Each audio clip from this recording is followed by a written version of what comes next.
Radhe Radhe. Jaya Jaya Sri Chaitanya Jaya Nityananda.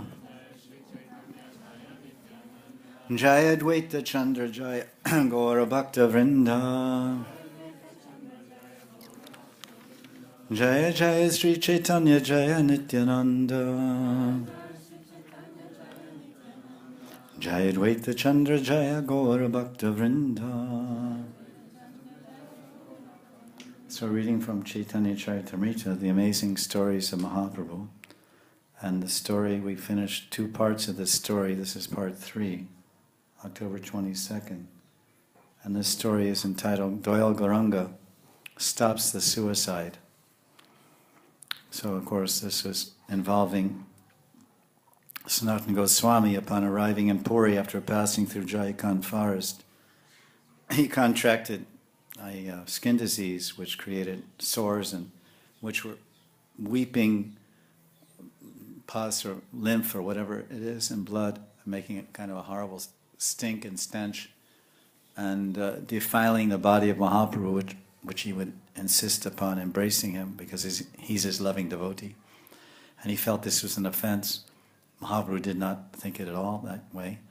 And he was not able to see Jagannath because he had become in a ostracized position because of his employment with the Mughal government. He lost his caste, so he's denied darshan.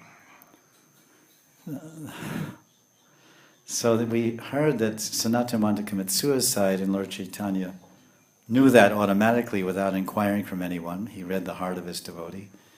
And he told him, he said, this is a review, he said, if I could attain Krishna by committing suicide, then I would commit suicide millions of times over. This is not the way. And then he's explaining that you should. We were discussing that, and he said, then Lord Chaitanya is preaching to Sanatana and to anyone who may contemplate such an act of giving up one's body, devotee or non-devotee. And Lord Chaitanya said it's a sin, it's patak karana. It's a sin, and you'll never achieve the feet of Krishna that way. So then, now Lord Chaitanya, basically in this juncture of the story, the basic plot is that one devotee wanted to give up his body, throwing it in front of the Jagannath chariot wheel during Rath Yatra. And the Lord interceded and prevented that. And then he preached to him about the value of his body and the value of his existence as a devotee. And also because he was thinking that, wrongly actually, sometimes devotees have the wrong idea, sometimes they have the wrong thoughts. So to show that principle, obviously Sanatana Goswami has no wrong ideas or wrong thoughts. He is a Nitya Parishad, eternal associate of Radha and Krishna. And he's fully aware of all the Tattva Siddhantas, and he's written the whole foundation of Gaudiya Siddhanta in his books, especially Brihad Bhagavatamritam and other books. But he's playing a role to teach us and show us, as Arjuna in Gita is also playing a role as a student or shishya, becoming bewildered by the material energy and material attachments, so that Krishna can enlighten Arjuna, ostensibly, but all of us, the readers of the Bhagavad Gita. So Arjuna is never bewildered. He's an eternal associate of the Lord in Vaikuntha. And he has his form in Goloka also, Arjuna Nagopa, a coward boy. And then his expanded form in Vaikuntha, Pandavas. So the Sanatan is showing that, he's showing this principle or point that sometimes a devotee can have the wrong thought. Although it may sound noble and it may sound progressive and even spiritual, his idea or his thought, but it's actually wrong. It needs to be corrected. It can be corrected by the guru, or Shiksha Diksha guru, or a good friend, or by the Antaryami, the super soul may enlighten him within the heart. That's called prarana. Prarana in Hindi means inspiration. In English we say inspiration, prarana. So that comes from Paramatma, Antaryami. Oh, no, that's not good. I shouldn't do that. The voice of God, you could say. Super soul. So Mahaprabhu, he's He said, your idea is wrong. You're thinking my body is not fit for service because of the skin disease, and I've lost my caste, so I can't even have darshan of Lord Jagannath in his holy abode of Purushottam Kshetra, Shri Kshetra Jagannath Puri. What's the use? And if I've heard that if one gives up his body by throwing it in front of the Jagannath's cart during Rath Yatra time, then he gets mukti. And that's a great promotion. Go to Vaikuntha Mukti by that. And Lord Chaitanya is saying, you're wrong. Your thought is wrong. This is incorrect. This is not the way. So the proposal of Sanatana Goswami is that this is a way to get mukti by suicide.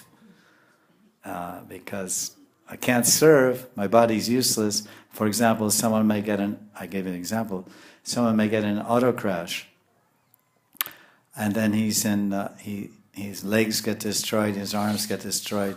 He's just confined to a wheelchair. He can't really do anything. He has to have a nurse, an aide, push him here and there, someone to feed him, because his arms are not working, his legs are not working. He's practically like dysfunctional, although he's existing. And he has lost the power to speech. I met one young man like that, which I mentioned the other day. So one could say your existence is useless. But that's not on one level. But in terms of service, active service, serving with his karmindriya, working senses, hands, etc. But he is useful, is purposeful, because he can hear Harikatha, and he can chant in his mind, and he can hear Leelas, because he still had the hearing power. And that way he can develop his consciousness and increase his attachment to Bhagavan. So when he leaves that miserable state of suffering at the time of death, according to his allotted years, then yam yam vapi smaran bhavam tyajatyanti kalevaram. Whatever bhav he has in his mind when he dies, then he'll attain that bhava. That bhava will give that bhava. Bhav means the position of your heart, or bhav. How much love, how much attachment you have for Krishna, that's your Krishna bhav. And that will give you your bhav. Bhava and bhav. So your bhava gives you your bhav. So your state of your love for Krishna, your attachment, emotional devotional attachment to Krishna, if it's pure and anya abhilashita shunyam jnana karmadi amritam, free from karma and gyan and any abhilash, no material desire, you're pure, then that type of bhav will give you bhav, give you existence in a spiritual body in liberation. So even though he's in a wheelchair, he can get liberation. So he's hanging in there because he's an initiated devotee.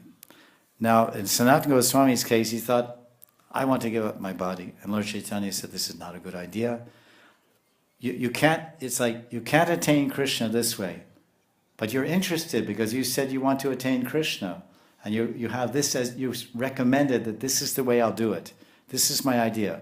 I will get mukti, liberation, and attain Vaikuntha or Krishna in this way. This is my abhyas, this is my practice. Sanatana Goswami says, that's wrong. Your idea, your practice is wrong. You'll get pataka. He says, you'll get patak karan. This is the cause of hell. This is the cause of patak. Patak karan means what you're doing, your proposal is a cause of sin, and you'll be punished. But I'll give you a better idea. Then Lord Chaitanya starts preaching. This, if you do what I'm telling you, if you do what you thought to do, you go to hell. If you do what I tell you to do, you go to God. So what did Lord Chaitanya tell Sanatana to do? What is the means? What is the means, or the abhideya? What is the abhyas, the practice, the sadhana that Lord Chaitanya prescribed to Sanatana Goswami to enable him to attain the lotus feet of Krishna in the spiritual world? What did Lord Chaitanya tell him? That's why it's a very interesting story with very significant upadesh, or instructions. He said,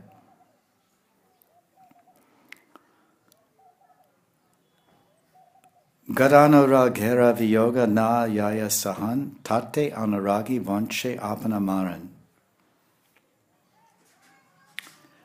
A premi bhakta who is deeply in love with Krishna, gada anurag, his anurag, His intense emotional attachment for Krishna is Gada. Gada means very, very deep. His whole mind is absorbed and colored. Rag means color, and rag means affection and love. Rag. So his whole mind is colored and tinted by extremely, excessively pure love and affection for Krishna. Gada anuragera. He says, Gada viyoga nayaya sahan. He says sahan, not sahan, sahan. He can't tolerate the viyog. Viyog means viraha, means separation. Such a premi bhakta, he cannot tolerate the separation from Krishna. So therefore, such an anuragi, vanche maran. Vanche means itcha. In Hindi they say itcha maran. Itcha maran. Vanche maran. Such an anuragi Vaishnava, he desires to die. He doesn't do it. He doesn't commit suicide, but he desires, I live without Krishna. I can't sleep. I don't want to eat. I don't want to sleep. I'm just chanting and seeing Krishna. Sometimes I have a sporty and I see him and then he's looking at me, he smiles and I am about to say something, then he disappears. Then another time I see him in the forest when I'm picking flowers. And then I go to get madhukari and when I look and I see the lady coming out of the house with the roti, or she sends her daughter, her teenage daughter, I look and I see, oh, it's not a Vrijbasi Chori, it's Radhika. Radhika, you're bringing me the roti and madhukari. And then I lose that sporty. I can't bear it. Krishna, you're appearing to me here. Radha, you're appearing to me there. Please take this body. This is the anuragi, premi bhakta. But he doesn't commit suicide. But he has anuragi vanche apana marana. He desires vancha. We have this term, vancha kalpa trubhyascha. The Vaishnava, vancha kalpa trubhyascha. Kripa, vancha kalpa. Kalpa means tree, taru, tree, pear. Vancha means wish-fulfilling tree, desire tree. So now Lord Chaitanya, he's telling the physician, he said, yes, because he's also saying, yes, all right. It's interesting, it's a very interesting way Lord Chaitanya is instructing him. Because Sanatana Goswami was contemplating doing something wrong, something that was not devotional. It was pratikulya, bhakti pratikulya. It was against bhakti. It was patak karana. It's a cause of sin, it's actually sinful suicide. But Lord Chaitanya is saying, all right, your sentiments, your feelings, your anurag is good. It's pakka, it's correct. Because you're feeling separation from Lord Jagannath. Jagannath Viyog, Jagannath Viraha. You can't have darshan. You're denied because you're ostracized. Your caste you're in a lower caste. You can't get pravesh of the mandir. And so that's Viyog from Jagannath. And then you're feeling Viyog from me and from serving me because of your diseased body. So that your feeling is all right. That you're feeling like that you have so much anurag that you want to vancha marana, you want to give up your body. But you were actually saying you were going to do it. That's the wrong part. So that's the nice way he's preaching. He's saying, yes, and he said, yes, there are anuragi premi bhaktas that feel like this. They can't tolerate remaining in their body anymore because of their intense prema and the ecstasies that they're experiencing in that prema-filled relationship with Krishna cannot be contained within this mortal coil. The ecstasies are pushing their soul out of their body. The ecstasies are making their heart jump out from their chest cavity. And their eyes are welling with tears day and night. This is the anuragi premi bhakta. So he's desiring that, but he doesn't contemplate nor think of that. So then he quotes a verse from Rukmini Devi. Very interesting. Here Lord Chaitanya he's in Siddhabokul in Jagannath Puri, sitting with Haridas Thakur, Sanatana Goswami, and Siddhabokul. There's coconut trees, palm trees there. There's some, of course, bakul trees. It's a tree with a beautiful fragrant flower, and palm trees. And in the distance you can see the chakra, the Jagannath temple, looking straight eye to eye at Haridas Thakur and Sanatana Goswami. They would take darshan, offer dandavat. It's a very beautiful, peaceful setting. It's only a 10-minute walk from the Jagannath temple, very close, Siddha, Bokul. And Lord Chaitanya is preaching to him about Anuragi Vaishnavas and Premi Bhaktas. And then all of a sudden Lord Chaitanya remembers Rukmini. Lord Chaitanya is Krishna. And then Rukmini spoke this verse when she was desiring to get Krishna as her husband. This is actually her letter. She wrote this in a letter. Because you know the story in Dwarka Leela of Krishna book, 10th canto, that her brother Rukmi wanted her to marry Shishupal. And Shishupal was not a best friend of Krishna. He was rather envious of Krishna from his very birth. He was always vilifying and criticizing Krishna. Even before he could speak, he was trying to say some bad words.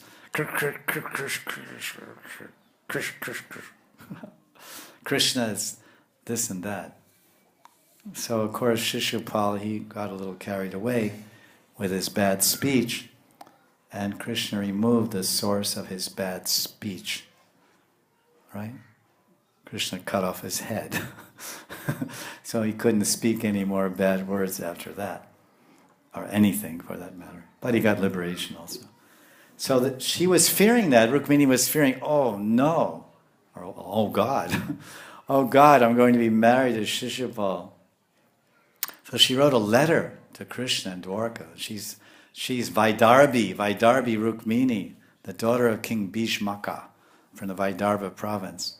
So this verse spontaneously came from the mouth of Mahaprabhu when he was preaching to Sanatana Goswami because the whole subject here is Sanatana wants to give up his body. So this is just see the expertise of Lord Chaitanya's preaching. He's preaching that on different levels, that according to Dharma Shastra, there's something called Dharma Shastras, which has the yama, niyama, and what is pap and what is punya, what is sin and what is piety or virtue. So in the Dharma Shastras it says that suicide is patak karana, is the cause of sin. Pat, yaputana, pat means hell. And so from Dharma Shastra, suicide is sinful. But then he says if we take a rasavichar, then an Anuragi Vaishnava, he may give up his body. And so that's talking about rasavichar, and he's talking about the Dharma Shastras. Lord Chaitanya is the most expert preacher. He cites Smriti, then Shruti, then Smriti. Now he's going to go into Puran. Use the Puran as Praman. Puran as Praman. Evidence and proof from Puran. So in the Puranas, like Bhagavat Puran, Vishnu Puran, Padma Puran, there are so many stories. Stories of Krishna, stories of Vishnu, Narayan, Lakshmi, gopis, queens, the Mahishis of Dwarka, etc. So now Lord Chaitanya is citing Puranic Praman. First he cited Smriti Praman. Smriti Praman means the Dharma Shastras. It's a sin, don't do it. Okay? That's called the Smritis. Now it's Purana Praman, the Puranas. So in the Bhagavat Puran, which Lord Chaitanya knows very well, Srimad Bhagavatam Puranam Amalam, so now he cites a verse spoken to Rukmini where she's saying the same thing. It's a very common thing with lovers. If you don't marry me, I will kill myself. Or even after they're married, sometimes wives often, this is a big thing with husbands and wives. The wife says, if you don't do this or that, I'm going to kill myself or whatever. It's a very common thing. Usually it's the wife telling the husband. But maybe it's different nowadays. I don't know. Maybe the husbands are telling the wife. But at least when I was married, and that was 40 years ago, the wife was telling the husband, I'm going to commit suicide. And you hear it so many times and you stop believing it after a while. But you get serious and try to behave yourself when you hear that. So the idea is that she wrote a letter like that. So this is what she said. I'll read the Sanskrit. This is from the Bhagavatam, 10th canto. Yasyangri pankaja vraja snapanam mahanto vachantyama patir hivatmatamo vahatye Yarayambu jakshana labeya bhavet prasadam jayamasun pratakrishan chatajanma bisyat. What did Rukmini say in her love letter to Krishna carried by the Brahmin? Oh Pundrikaksha, oh yes Yangri, one who has beautiful lotus feet. Yes Yangri, Raja. She's saying, oh lotus-eyed one, oh Pundarik, oh Ambu Aksha, oh Ambu Aksha, oh lotus-eyed one. Great personalities like Lord Shiva, they take bath in the dust of your feet. Why? They do that to drive away their ignorance. If I don't get the mercy of you, my Lord, I shall observe strict vows of tapa and austerity and thereby reduce the duration of my life. And then I shall give up body after body for hundreds of births.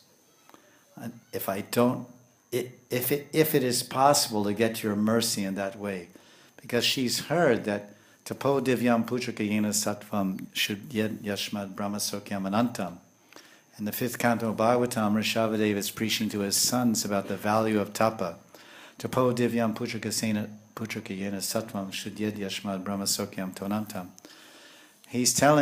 Rishabhadeva is telling his sons in the 5th canto, tapo divyam puchakayena sattvam, that if one does tapa, that word is here in the verse, tapa, if one performs tapasya, austerities and penance, then he becomes shuddh. He becomes very pure.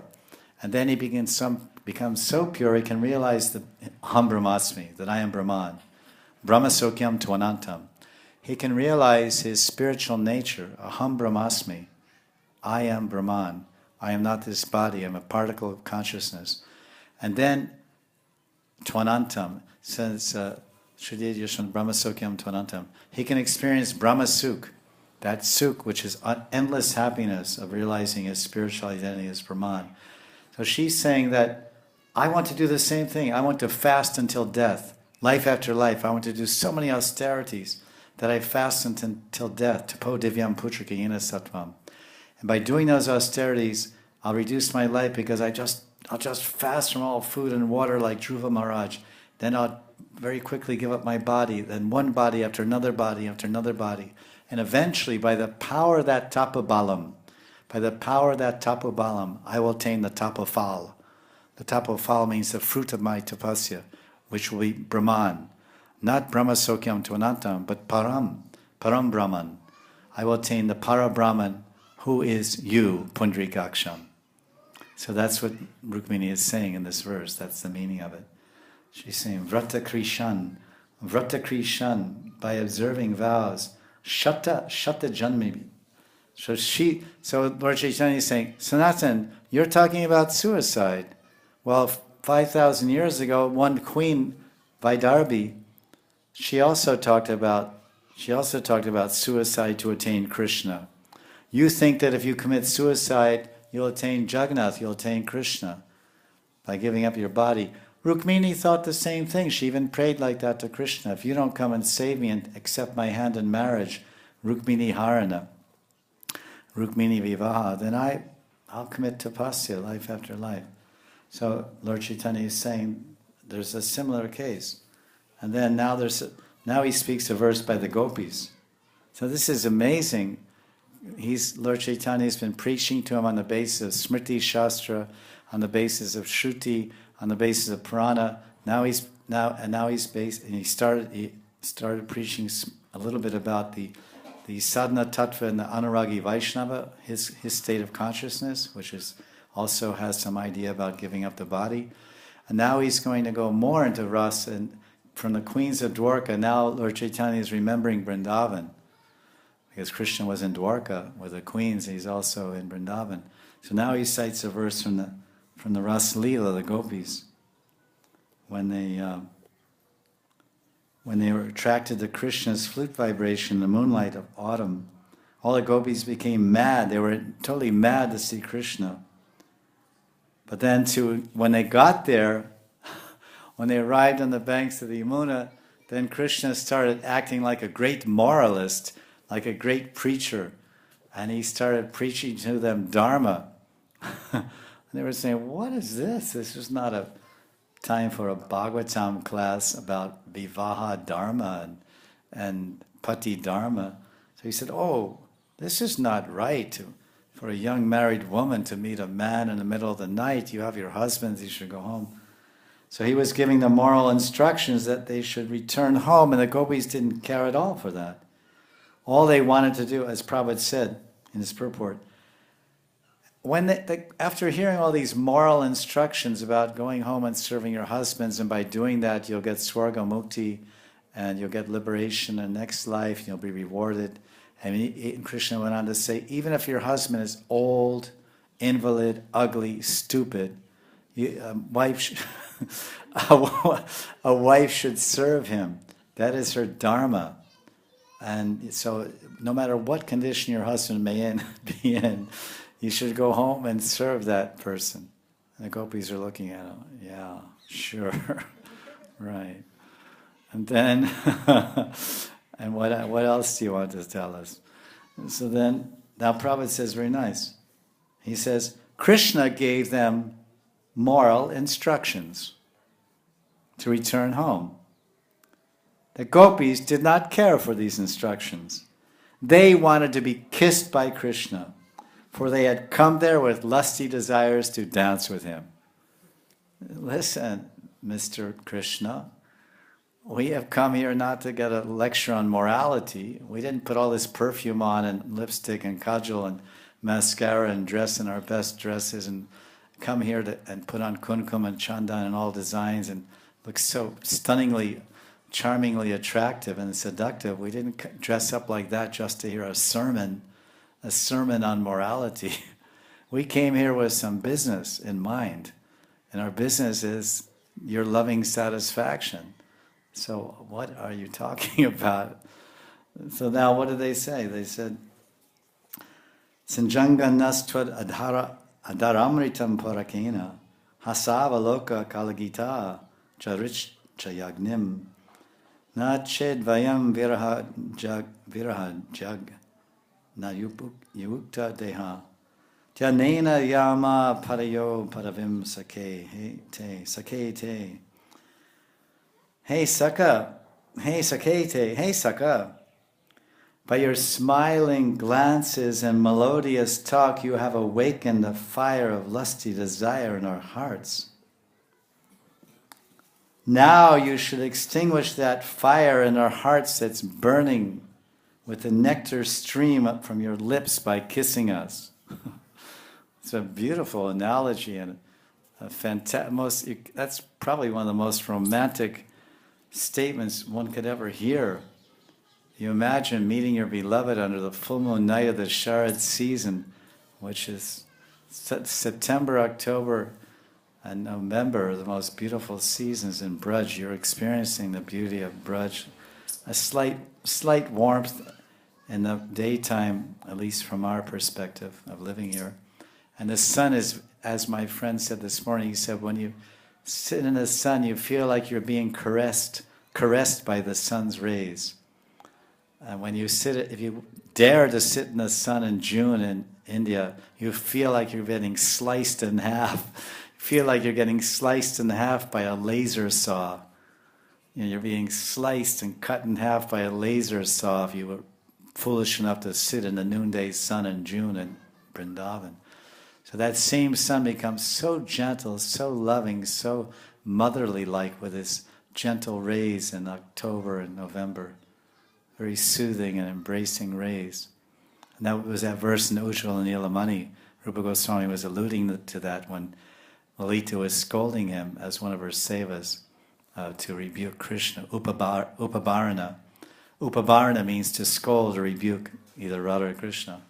So then she said, "Oh, you come on to Radharani with like the very gentle rays of the sun in autumn, but then you act like Putanari, but then you act like like Putanari, like that little Krishna that wanted to kill that innocent lady, so-called innocent lady Putana. So you come on like very gentle, like the autumn sun onto Radharani, but then the way you treat her is like, the way you treated Putana. She calls him Putanari. And Ujjwal Nilamani. So the gopis are saying that, so just imagine you're under the full moon rays and the season with your beloved, and she says something like this, "Oh, my beloved, my heart's aflame with lusty desires for you," and it's just burning, and the only way to put out a fire is by cascades of water, and please, you have the remedy, so please extinguish the lusty fire of my heart, the fires of lust on my heart, with a stream of nectar, with the rain, the downpour of nectar falling from your lips when you kiss me with your nectar-filled lips. This is the most romantic, intimate statement one could ever hear in their love-thirsty ears, if you can have any sentiments for such things. It's so beautiful and so intimate. Kindly do this, otherwise, Saka. That fire in our hearts, which you have ignited with your glances and your flute playing, will burn our body to ashes because of separation from you. Thus, by meditation, we shall we'll attain shelter at your lotus feet.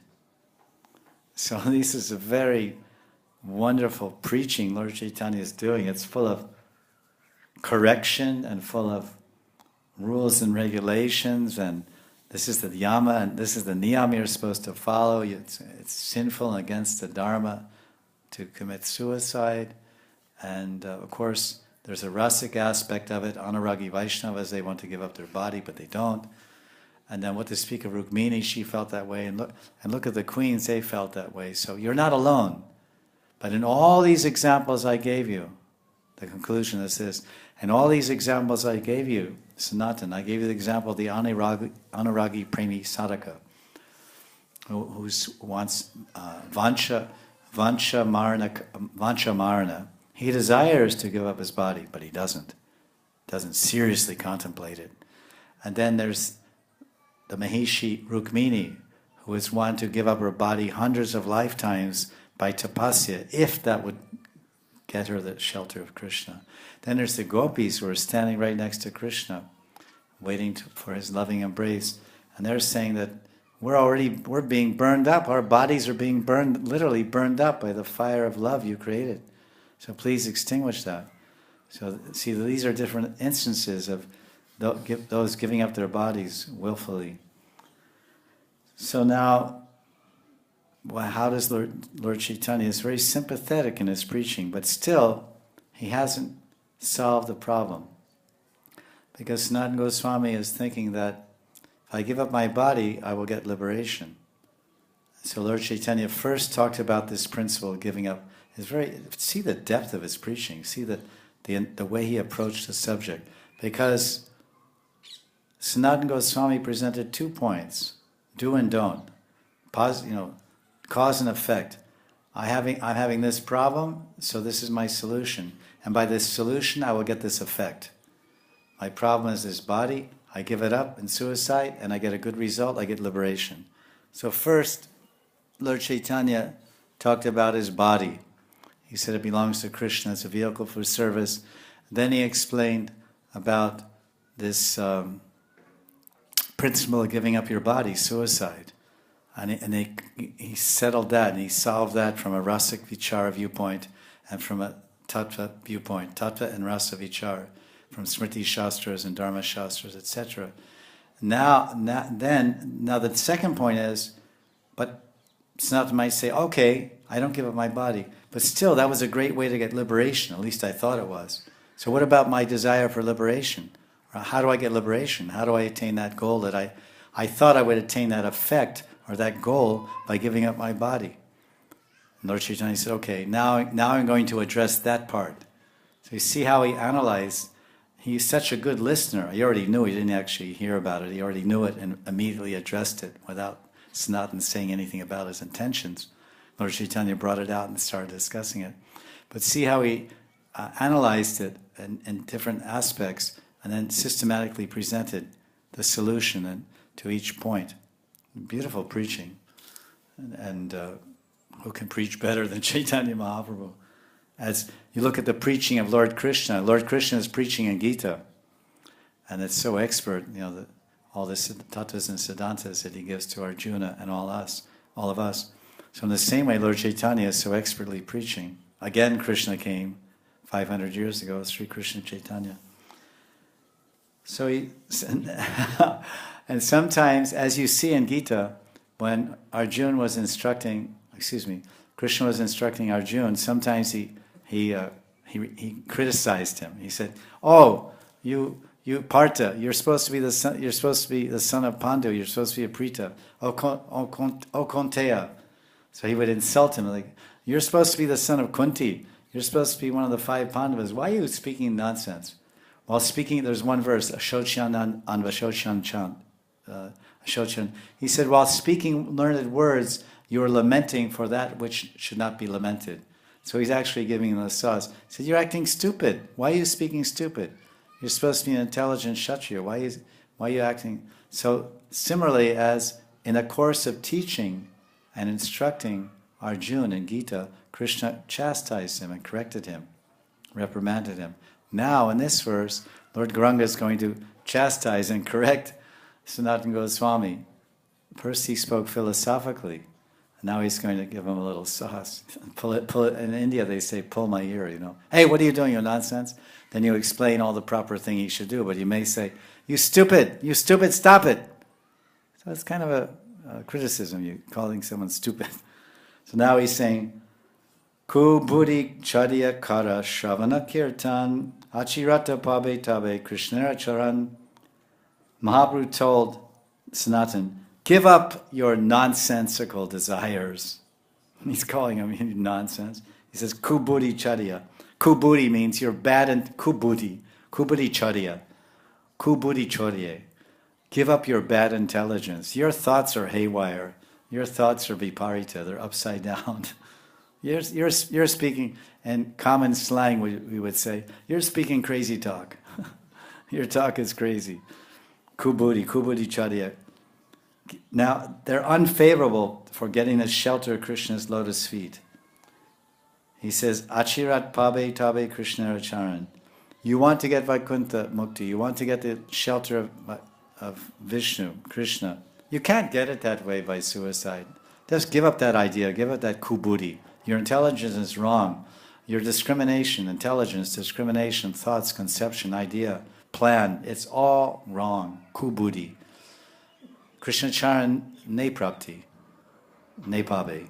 So then he says, how will you get it? Then he says, Shravanam Kirtanam. He says, you will attain Krishna by engaging yourself in hearing and chanting. Then, Achirat, very quickly you'll attain Krishna. So now he goes on, Lord Chaitanya goes on further to address the position of Sanatana Goswami. So specifically he's preaching. Because one of the arguments Sanatana Goswami gave was, Nicha Jati. He said to Lord Chaitanya when he met him, I am Nicha Jati.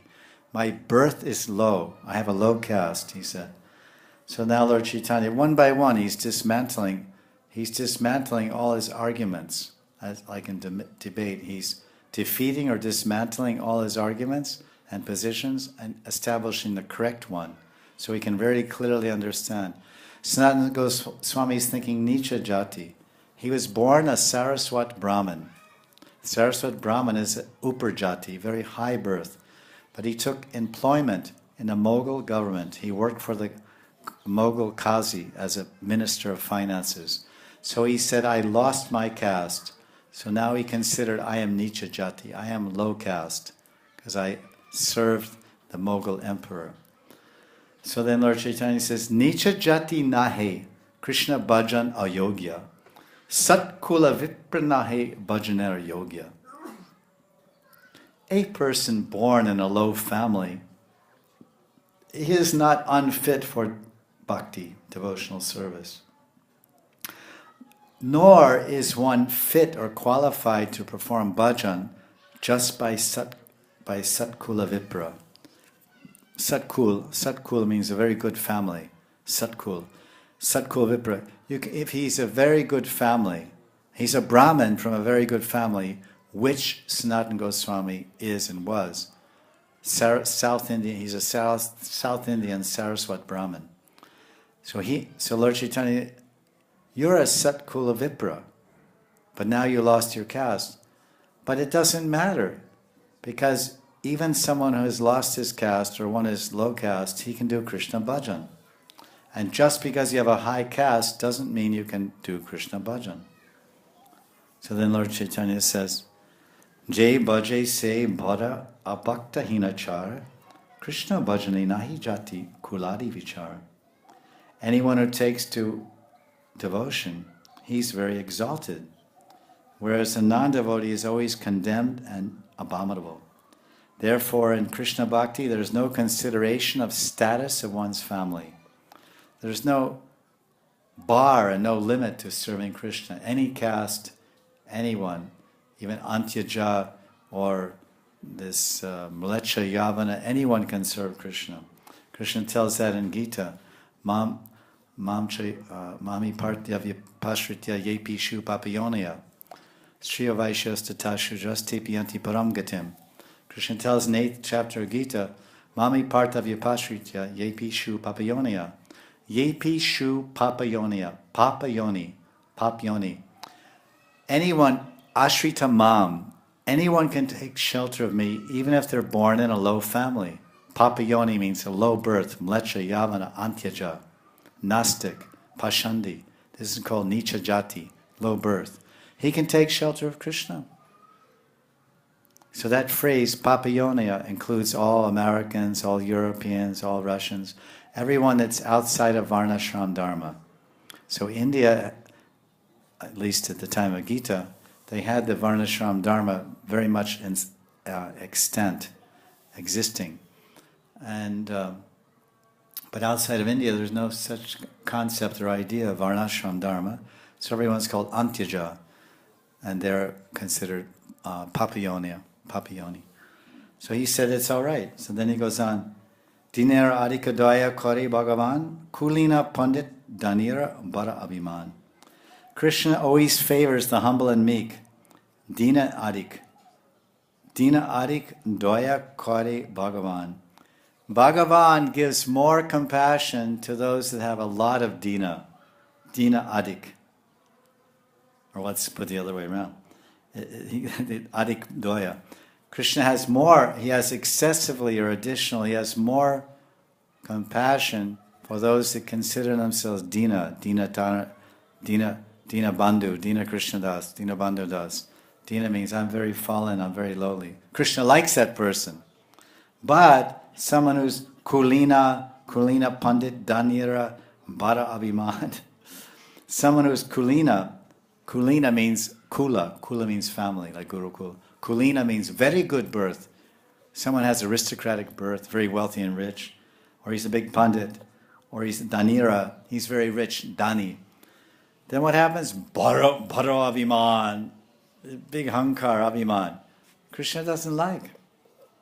They're always proud. So then Lord Chaitanya says, so many verses, then he says, Bhajanera, this is the important point now. He's getting to the actual essence of his instructions on how to attain perfection, not by suicide, not by birth, high birth, not by wealth and all these things. Bhajanera madhya shreshta navavida bhakti, Krishna prema Krishna dite dara maha shakti. Among the ways of bhajan, there's so many ways of bhajan. What is the shreshta? Shreshta bhajan. What is a Shreshta bhajan? Shreshta means the best of, the topmost. The Shreshta bhajan, the best method of bhajan, what is it? And he says the Navavida Bhakti. All kinds of bhajan are there. But the best way, Navavida Bhakti, what does Navavida Bhakti do? Krishna Prema, Krishna Dite, Dare Mahashakti. Dare Mahashakti. In the Navavida Bhakti, there is Maha Shakti, great power. So much power. What kind of power? He says, Dhare Mahashakti, Shravanam, Kirtanam, Vishnu Smarnam, Archanam, Padasevanam, Sakyam, Atmanavedam, Dasyam, Sakyam, Atman. These 9 forms of devotional service, they're holding Dhare Mahashakti means they're holding tremendous power. Within them, they're holding tremendous power. Power to do what? If you have money power. To do what? To buy things, to control things. Money power. If you have physical power, what do? You have strength, power, strength. You can lift things and push people around or whatever. Physical strength. You have intellectual power. You can solve problems and create things and invent things. So what is the power of bhakti? Dhare Mahashakti. The power of bhakti, of these Navapita bhakti, Krishna Dite, Krishna Prema. What could be more powerful? The power to give Krishna, Krishna Dite, and the power to give Krishna Prema. This is the power of bhakti. So Lord Chaitanya is saying, this is the real power, this is the real thing.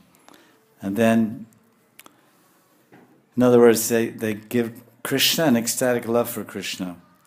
Okay, now there's 9 limbs of bhakti. So then Sanatana Goswami is thinking like we may be thinking, well, which one's the best? Sometimes devotees, when they have lots of time in their hands, they say, what should I do? Should I read? Should I chant? Should I sleep? That'll come automatically. You don't have to think about it. But in terms of devotion, should I hear? Should I read? Should I chant? Should I meditate? What should I do? Should I go on prikrama, go serve the Vaishnavas, Padasevanam?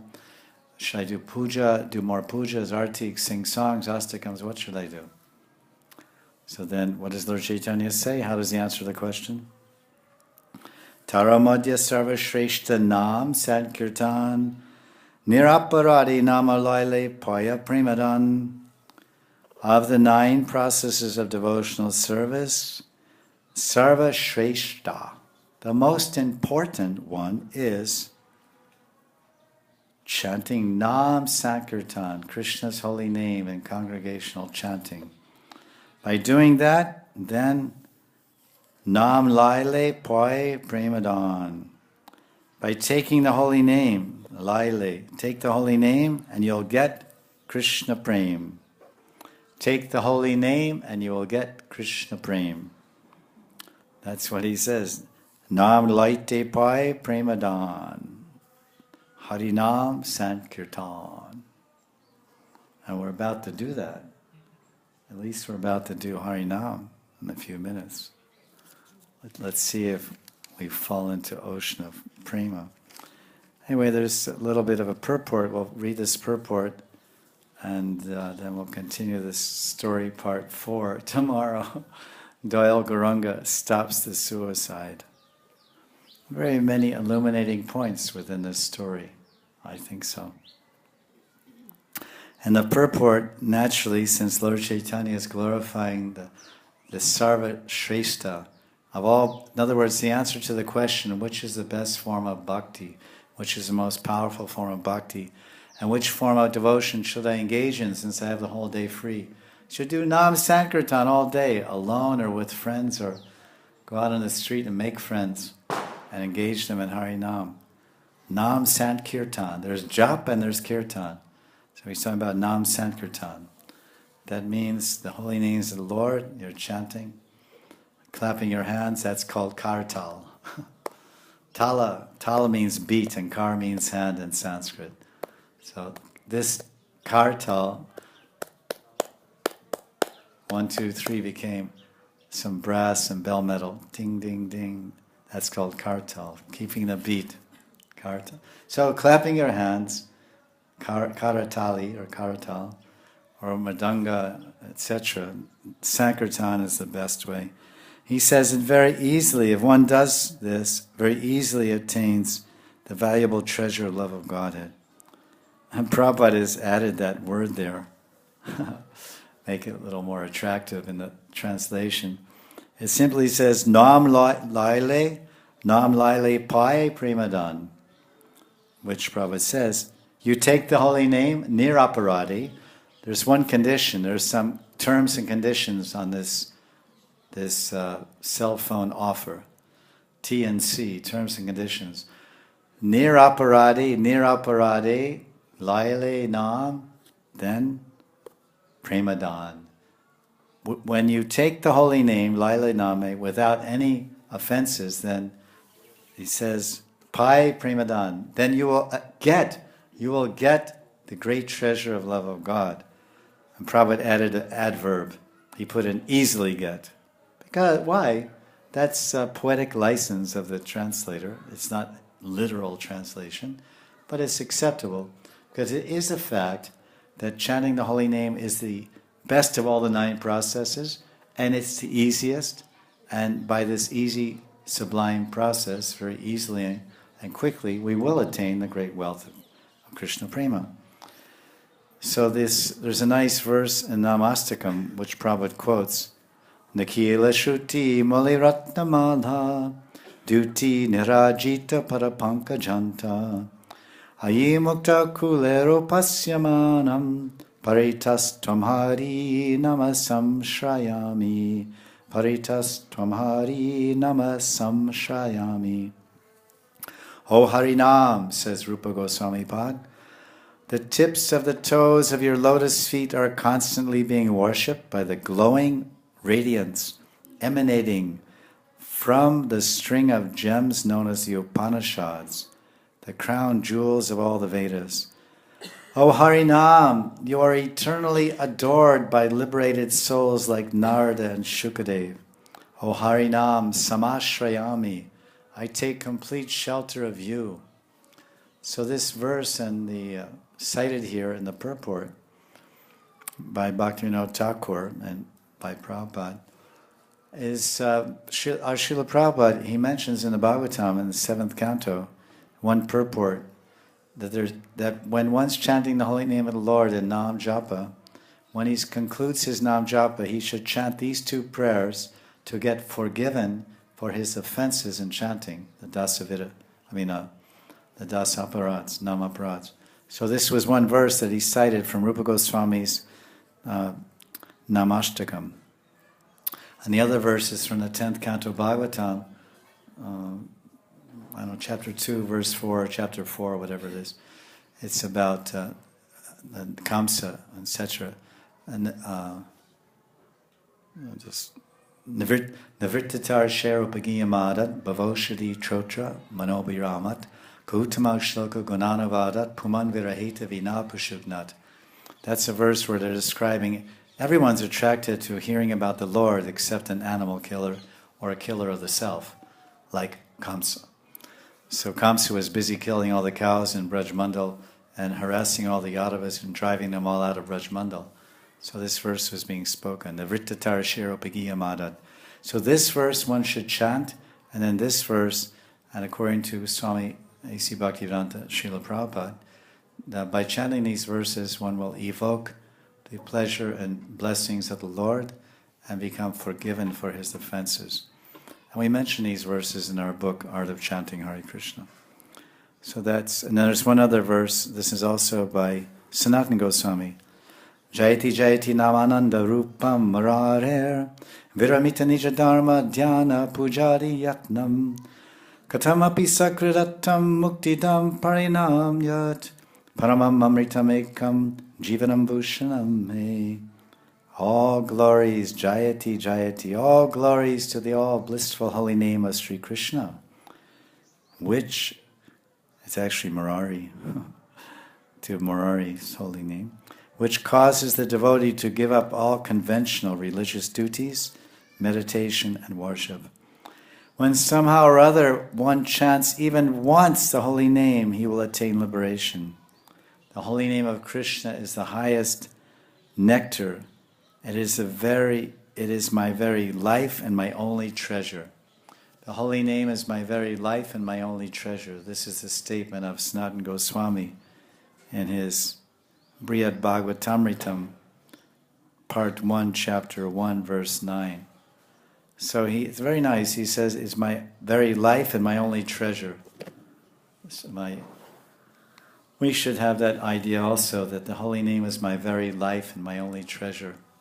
And if the holy name of Krishna, Radha and Krishna Yugal Mantra, is our very life and our only treasure. By that treasure, our life will become perfect and will attain the lotus feet of Radha and Krishna in the groves of Vrindavan and their eternal service and Gopi Bhav. Sri Chaitanya Mahaprabhu ki jai.